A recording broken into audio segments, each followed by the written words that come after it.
Olá, nós estamos para mais uma aula de escola dominical. Você é o nosso convidado, a nossa convidada. Esperamos que você e oramos para que você e sua família estejam bem. E antes de nós meditarmos na palavra do Senhor e também na proposta de tema para esta aula de escola dominical, eu quero orar com você. Vamos orar? Senhor, nós te agradecemos porque o Senhor fala conosco.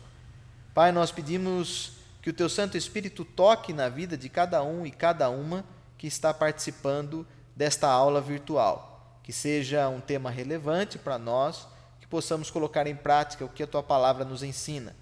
Guarde e abençoe cada família, cada pessoa que participa conosco. Nós pedimos que o Senhor nos proteja e nos guarde para que sejamos igreja atuante na nossa sociedade. Em nome de Jesus que oramos. Amém. Bem, o tema que eu quero conversar com você hoje é revitalização da igreja. Revitalização da igreja. Tema que nós temos ouvido bastante, eu penso ser relevante, porque não importa o tamanho da nossa comunidade de fé, nós queremos sempre revitalizar ou vivificar a igreja, renovar, dinamizar, que a igreja seja cada vez mais forte. E quando nós falamos de igreja, eu falo de pessoas, de comunidade, ou seja, de nós mesmos. Para sermos igreja forte, precisamos ter pessoas saudáveis, fortes. Se nós não estivermos bem, como é que nós vamos querer que a igreja esteja bem? Então, a discussão vai nesse sentido.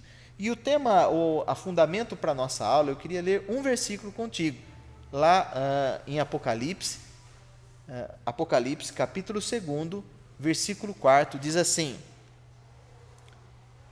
Tenho, porém, contra ti que abandonaste o teu primeiro amor. Tenho, porém, contra ti que abandonaste o primeiro amor. Numa outra tradução diz assim: Tenho uma coisa contra vocês, é que agora vocês não me amam como me amavam no princípio. Vejam, aí está um dos motivos que muitas vezes a igreja perde a sua força, a comunidade perde aquela que vivifica, né? Aquela energia que contagia as pessoas. É porque muitas vezes nós abandonamos o primeiro amor, né? Ou deixamos de amar como no princípio. Então é um pouco sobre isso que nós iremos conversar.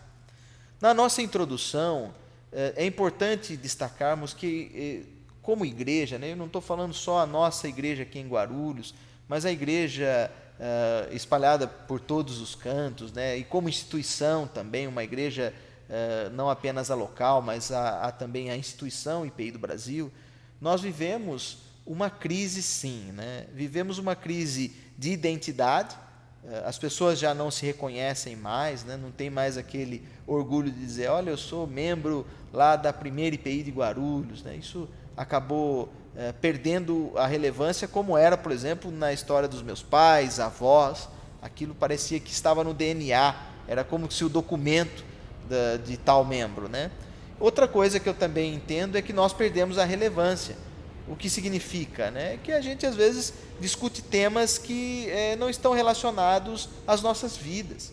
Esse é o grande desafio, né? A igreja precisa tratar de problemas comuns a todos e todas nós, problemas que nós vivemos no nosso dia a dia, família, casamento, trabalho. A igreja tem que ter esses espaços, né? A gente tem que falar sobre profissões, falar sobre crises, falar também sobre as nossas alegrias, por que não, das nossas motivações, quais são os nossos vislumbres, o que nós desejamos. Tudo isso é importante, né, que esteja ligada à vida.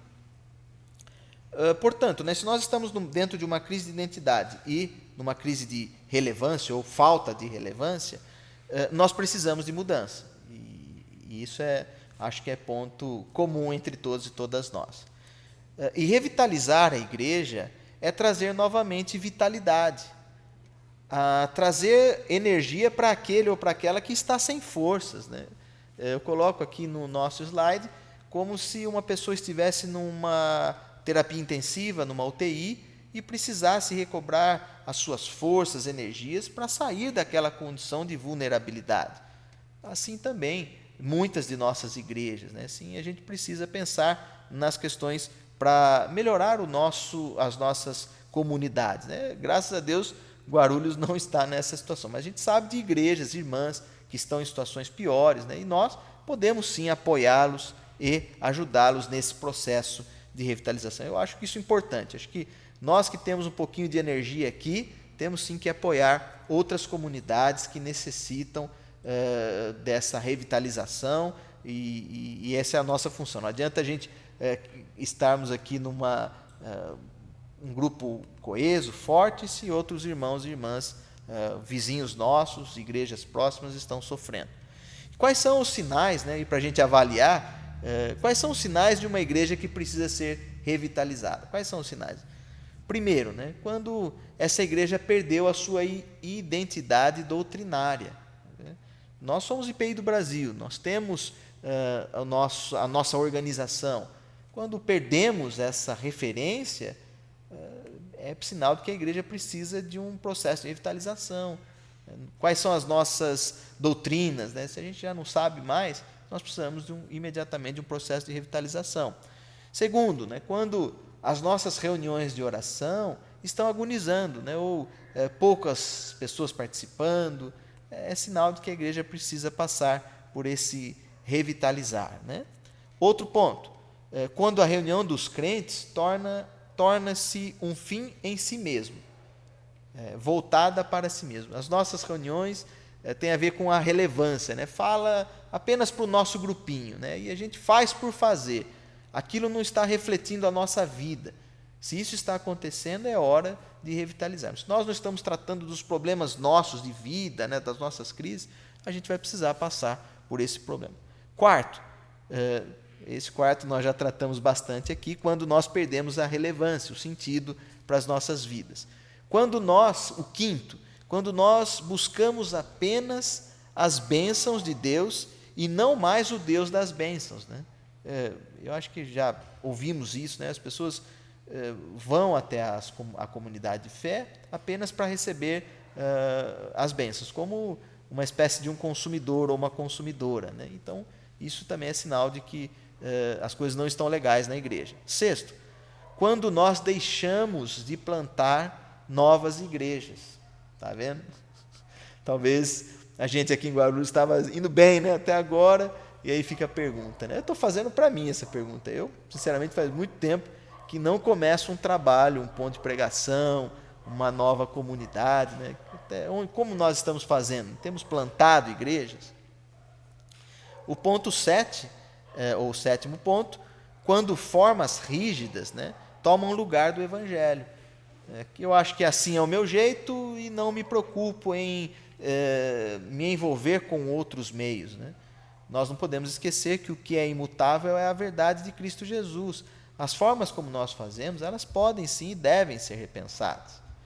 No próximo slide, você está vendo aqui o que acontece muitas vezes nessas comunidades que precisam de revitalização, é aquele bando de reclamões e reclamonas, né? Pessoas sempre apontando os erros da igreja. O pastor não falou o que eu quero, a pastora não tratou da perspectiva que eu acho correta, e falta aquele apoio para construir uma comunidade participativa, mais sadia, que dialogue com os temas do cotidiano das pessoas. Né? E aí a gente fica, e você vai ver o outro slide aí, né? Naquela comunhão muito estranha, né? Enquanto está tendo a celebração, um está no celular, o outro está pensando na novela, o outro está preocupado com a reforma que tem que fazer na casa dele, e não vive aquele ambiente. Né? Eu não estou colocando a culpa nas pessoas, talvez as nossas conversas estejam desinteressantes. Né? Então, aí é uma análise que cada um e cada uma tem de fazer da sua vida.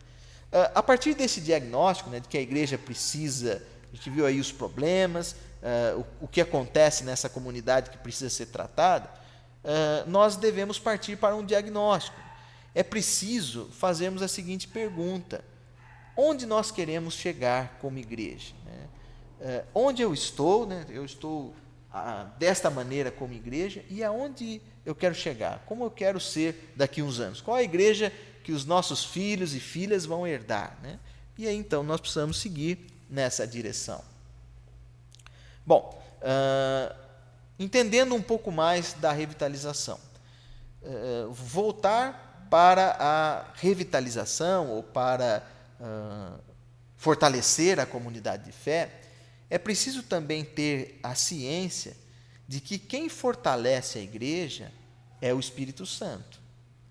Nós temos os estudos, as pesquisas, né? Tem bastante gente especializada aí em revitalização de igreja, mas é importantíssimo crer que é o Espírito Santo que atua na vida da igreja. Não basta apenas as ações humanas, né? Então, toda estratégia é bem-vinda, todo plano é legal, mas se o Espírito Santo não tocar e reanimar essa igreja, não adianta, né? Revitalizar não é montar um bom programa de atividade, né? A gente acha que, às vezes, revitalizar a igreja é, vamos criar um calendário com as programações, e a gente enche de celebrações, né? Reuniões, né? Aliás, às vezes a gente marca reuniões para marcar outra reunião, né? As reuniões nossas, às vezes, são enfadonhas e cansativas. Revitalizar a igreja não é isso. Não está ligado ao número de programações que você está fazendo na sua comunidade. O importante é nós não perdermos a direção, né? Aonde eu quero chegar, e não perder esse rumo. Existe uma distinção que nós precisamos fazer nas nossas comunidades. O que é essência e o que é forma, né? A essência para nós, Igreja de Cristo, é o Evangelho, é Jesus Cristo. Isso é imutável, isso a gente não pode mudar. Mas a forma como nós anunciamos, como nós proclamamos o Evangelho, essas formas elas podem sim ser repensadas, né? Como eu falei, né, às vezes olhar para outras comunidades, né, às vezes a revitalização da igreja está em apoiar uma nova comunidade que está precisando de ajuda, né? Se aqui nós temos muitos dons, talentos, pessoas capacitadas, talvez seja o tempo de nós apoiarmos igrejas que estão sofrendo. E aí você vai fazer isso de várias formas, mas o que nós iremos fazer? Olha, nós vamos pregar o Evangelho a toda criatura, porque a palavra nos ensina. Esse é o caminho para nós, né?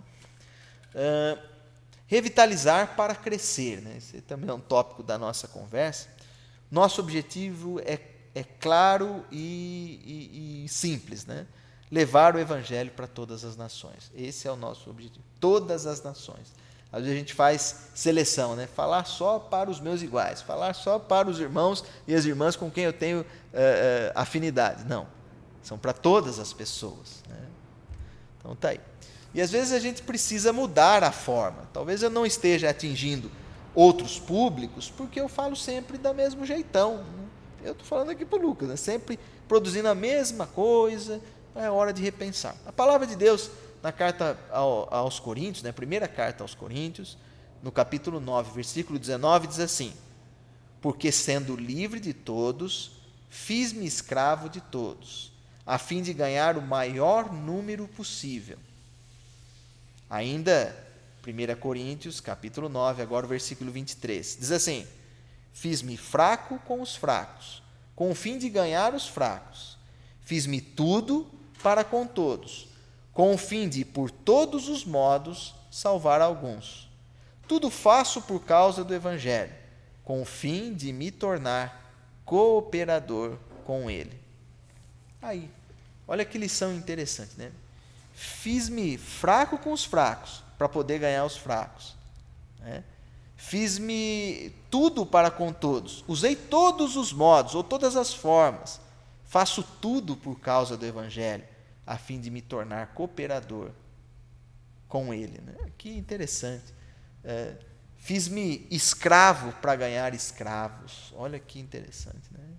Aí eu fico pensando na minha prática, né? Quantas vezes eu sou limitado e acho que aquela forma não é a convencional e paro por aqui.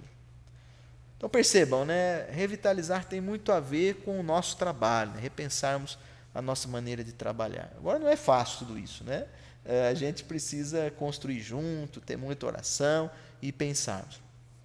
para concluir a nossa conversa, Evangelho é conteúdo. O Evangelho não muda, né? Ele é aquele Cristo Jesus que nós recebemos e que agora nós vamos anunciar às outras pessoas. Mas a sociedade muda, ou seja, as pessoas mudam.